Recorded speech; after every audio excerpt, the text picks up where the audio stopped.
नमस्कार दोस्तों, मैं विकास मिश्रा आप सभी का क्रेडिट के इस वीडियो में बहुत बहुत स्वागत करता हूं, अभिनंदन करता हूं। यदि आप कभी भी जीवन में लोन लेना चाह रहे हैं तो कृपया करके यह वीडियो पूरा जरूर देखें और लाभ उठाएं। और साथ ही साथ उन छात्र छात्राओं को भी निवेदन करता हूं कि जो विभिन्न प्रकार की प्रतियोगी परीक्षाओं का अध्ययन कर रहे हैं उनको भी यह वीडियो बहुत ही लाभ पहुंचाने वाला है। वह भी यह वीडियो पूरा देखें, क्योंकि एमपीपीएससी, यूपीपीएससी, जेआरएफ, एसआरएफ और विभिन्न एग्रीकल्चर के एग्जामों में फाइनेंस सब्जेक्ट से, क्रेडिट के टॉपिक से कई सारे क्वेश्चंस पूछे जाते हैं, तो उसमें आपको लाभ मिलेगा। तो चलिए आज का मैं भी वीडियो स्टार्ट करता हूं।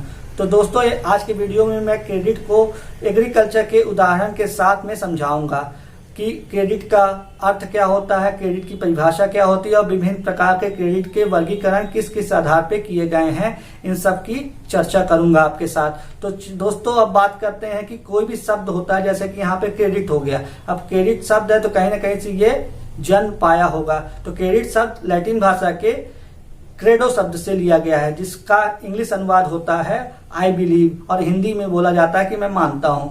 अब क्रेडिट जो होती है दोस्तों, 4 स्तंभों पे टिकी होती है। पहला होता है बिलीफ, दूसरा होता है कॉन्फिडेंस, तीसरा होता है ट्रस्ट और चौथा होता है फेथ। दोस्तों, क्रेडिट को हम दूसरे शब्दों में लोन के रूप में भी बोलते हैं, समझते हैं।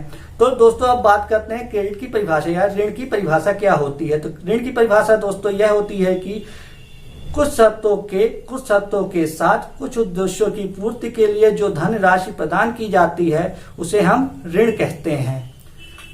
ठीक है दोस्तों, अब बात करते हैं कि पहली बार क्रेडिट शब्द का कॉन्सेप्ट किसने दिया था। दोस्तों, अब पहली बार क्रेडिट शब्द का कॉन्सेप्ट प्रोफेसर गैलब्रथ नामक साइंटिस्ट ने दिया था। ये अपने समय के बहुत ही बुद्धिमान साइंटिस्ट माने जाते हैं। इनके शब्दों में क्रेडिट को परिभाषित किया गया है कि किसी भी वस्तु का अस्थायी रूप से हस्तांतरण कर देना किसी उच्च स्तर से निम्न स्तर की ओर, और उस निम्न स्तर के लोगों से कुछ उसके बदले धनराशि प्राप्त करना, यानी रेंट प्राप्त करना, यानी उनसे जो भी किराया प्राप्त हो, उस आधार पे इन्होंने क्रेडिट को डिफाइन किया है। अब बात करते हैं कि क्रेडिट की जरूरत क्यों पड़ी एग्रीकल्चर में। यहाँ मैंने एग्रीकल्चर को लिया है, आप कोई किसी भी फील्ड को ले सकते हैं और समझ सकते हैं।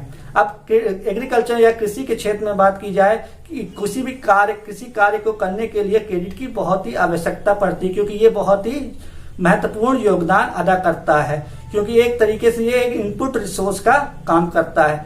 यदि हम बात करें कुछ समय पहले की, यानी आज से 10 से 20 साल पहले की बात करें, तो उस टाइम भी किसानों को ऋण प्राप्त होता था, लेकिन निजी तौर पे जो ऋण प्राप्त होते थे 2 ही व्यक्ति देते थे।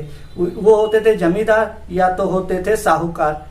ये लोग तो किसानों को लोन तो जरूर दे देते थे, लेकिन जब उनसे वापस लेते थे तो उनका शोषण जरूर करते थे, और उसके बदले में उन किसानों को अपनी जमीन भी गंवानी पड़ती थी, जिसकी वजह से वो आत्महत्या भी करते थे।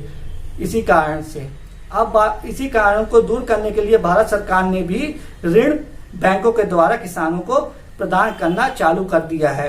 अब बात करते हैं क्रेडिट को हम किस वर्गीकरण में किस किस आधार पे क्लासिफाई करते हैं। तो यार, पहला क्लासिफिकेशन देखें, पहला बेसिस देखें तो ये होता है समय के आधार पे। इसी को हम कहते हैं रीपेमेंट पीरियड। इस रीपेमेंट पीरियड ऑफ क्रेडिट को हम 3 क्लासिफिकेशंस में डिवाइड किए हैं, यानी विभाजित किए हैं। पहला होता है शॉर्ट टर्म लोन, यानी लघु समय का ऋण। इस लोन को लौटाने का समय अवधि होती है 6 महीने से लेकर 18 महीने के बीच में किसान इस ऋण को लौटा सकते हैं। इसी लोन को हम कहते हैं शॉर्ट टर्म लोन या क्रॉप लोन भी इसको कहा जाता है, जाना जाता है। दोस्तों, ध्यान रखिएगा। और इस प्रकार के लोन किसान क्यों लेते हैं? क्योंकि उनको अपने एग्रीकल्चर में जो विभिन्न प्रकार के कार्य कर रहे हैं उनको करने में इस ऋण का उपयोग करते हैं। जैसे कि किसी भी लेबर को उनको सैलरी देनी, यानी उनका वेतन देना है, इसी ऋण से वो चुकता करते हैं। इंसेक्टिसाइड, पेस्टिसाइड का छिड़काव करना है तो इसी ऋण का यूज करके वो करते हैं, और इस ऋण का अदायगी वो अपने फसल से जो उत्पादन प्राप्त करते हैं उसको बेचकर ही कर पाते हैं। इसलिए इसको सीजनल बेसिस लोन भी कहा जाता है। अब बात करें तो कि मीडियम टर्म्स लोन, इसकी जो देर यानी लौटाने की समय अवधि होती है 18 महीने से लेकर 5 साल के बीच की होती है। इस प्रकार का लोन किसान क्यों लेते हैं? क्योंकि उनको कोई भी यदि एग्रीकल्चर के इम्प्लीमेंट्स खरीदना है तो इसी प्रकार के लोन को उनको खरीदना पड़ता है। और इसी प्रकार के लोन को उनको कहते हैं किसान दोस्तों कि पार्शली लिक्विडेटिंग लोन भी इसी को कहते हैं। पार्शली लिक्विडेटिंग लोन क्या होता है, क्योंकि जो इसमें लागत लगाता है किसान, उससे धनराशि या लाभ प्राप्त करने में कुछ समय का वक्त लगता है, तभी वो ऋण की राशि लौटा सकता है, तो इसीलिए इसको पार्शली लिक्विडेटिंग लोन भी कहा जाता है। अब बात करें कि लॉन्ग टर्म लोन्स क्या होते हैं। लॉन्ग टर्म लोन दोस्तों, इसकी लौटाने की समय अवधि होती है 5 साल से 20 साल या उससे ज्यादा, जो भी लोन की स्कीम के आधार पे होता है। अब इसको है, यदि हम मिड टर्म लोन्स और लॉन्ग टर्म लोन्स को गेट कंबाइन कर दिया जाए या जोड़ दिया जाए, तब हम इसको कहते हैं इन्वेस्टमेंट लोन भी कहते हैं। इस तरीके के लोन किसान तब लेते हैं जब उनको अपने एग्रीकल्चर के किसी भी बिल्डिंग को बनाना होता है या उनको कुछ भी परमानेंट कंस्ट्रक्शन करना होता है, तभी इस प्रकार के लोन को किसान लेता है। अब बात करें कि बेस्ड ऑन पर्पस। अब दोस्तों, ऋण का वर्गीकरण पर्पस के आधार पर किस प्रकार किया जाता है उसके बारे में जानते हैं। पहला इसमें वर्गीकरण होता है उत्पादन लोन यानी प्रोडक्शन लोन। जब बैंक किसी भी किसान को प्रोडक्शन कार्य करने के लिए ऋण देता है, तब हम उसको प्रोडक्शन लोन के कैटेगरी में रखते हैं, और उस ऋण का जो धन राशि होती है किसान सिर्फ प्रोडक्शन कार्यों में ही उपयोग कर सकता है। इसी को हम दूसरे शब्दों में कहते हैं सीजनल एग्रीकल्चरल ऑपरेशन लोन, और इसको हम शॉर्ट टर्म लोन्स भी समझ सकते हैं। फिर इसके बाद आता है इन्वेस्टमेंट लोन। क्या होता है इन्वेस्टमेंट लोन दोस्तों?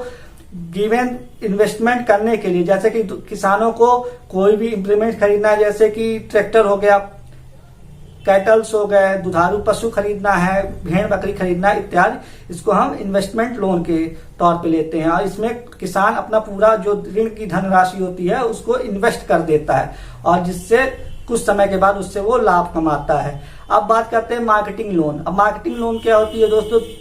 ऐसी लोन होती है जो कि किसानों को फोर्स्ड सेल से बचाने के, यानी इनको जबरदस्ती सेल करने से रोकने के लिए इस प्रकार का लोन दिया जाता है। और इस प्रकार के लोन अधिकतर रेगुलेटेड मार्केट और कमर्शियल बैंक के द्वारा ही दिए जाते हैं, जिसमें कि 75% की लोन की राशि यही 2 संस्थान दे देते हैं किसानों को। अब बात करते हैं कंजम्पशन लोन। कंजम्पशन लोन क्या होता है दोस्तों? कि जब प्रोडक्शन के अलावा जो कार्य करने के लिए किसानों को दिया जाता है, इस प्रकार के ऋण को कंजम्पशन लोन कहते हैं, और इसी को हम कहते हैं अनप्रोडक्टिव लोन भी दूसरे शब्दों में कहा जाता है। अब बात करते हैं बेस्ड ऑन सिक्योरिटी के आधार पर ऋण को कैसे वर्गीकृत किया गया। यहाँ पे ऋण को 2 वर्गों में बांटा गया है। पहला होता है सिक्योर्ड लोन, दूसरा होता है अनसिक्योर्ड लोन। सिक्योर्ड लोन क्या होता है? सिक्योर्ड लोन ऐसे लोन होते हैं जिसमें डॉक्यूमेंटेशन के आधार पर ही आपको ऋण दिया जाता है। बिना डॉक्यूमेंटेशन के आपको ऋण की धनराशि बैंकों द्वारा नहीं प्रदान की जाती है, उनको आप सिक्योर्ड लोन कहते हैं। और अनसिक्योर्ड लोन वह लोन होते हैं जिनमें आपकी कोई भी डॉक्यूमेंटेशन की जरूरत नहीं पड़ती है, और बिना डॉक्यूमेंटेशन के ही आप लोन प्राप्त कर लेते हैं, उनको अनसिक्योर्ड लोन कहते हैं। दोस्तों, आशा करता हूं कि आज का वीडियो में आपको यह जानकारी बहुत बहुत लाभकारी साबित हो। यदि आपको यह वीडियो पसंद आया हो तो प्लीज इसे लाइक करें और ढेर सारा शेयर करें, और यदि आप मेरे चैनल पे नए जुड़े हैं तो प्लीज इसे सब्सक्राइब करें। मैं आप सभी के साथ नए वीडियो के साथ बहुत जल्द मिलूंगा। तब तक के लिए नमस्कार।